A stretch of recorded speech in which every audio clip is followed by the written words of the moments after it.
বিশ্বনবী হেরা পাহাড়ে চলে গেলেন। কোথায়? মক্কা থেকে উত্তর দিকে 634 মিটার উঁচু ওই পাহাড়ে যে তাআব্বুদাল্লাহ আলী রাত্রিবেলা তিনি ধ্যান করতেন, মেডিটেশন করতেন, চোখ বন্ধ করে স্রষ্টার অস্তিত্বকে খুঁজতেন।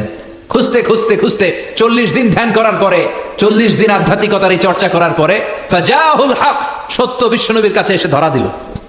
সাইয়েদনা জিবরাইল চলে আসলেন, এসে বললেন, ইয়া মুহাম্মদ ইকরা, পড়ো।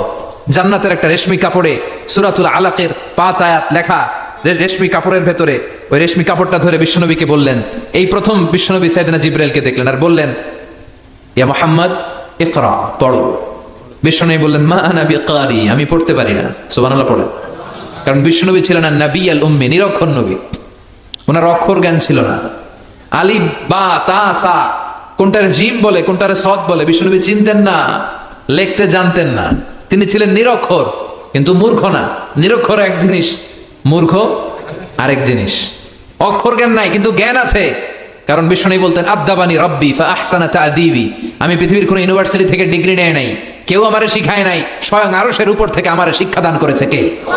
তাই আমার শিক্ষার মতো শিক্ষা পৃথিবীর কারো শিক্ষা হতে পারে না। সাইয়েদনা জিবরাইল বললেন, ইয়া মুহাম্মদ ইকরা, পড়ো। বিশ্বনবী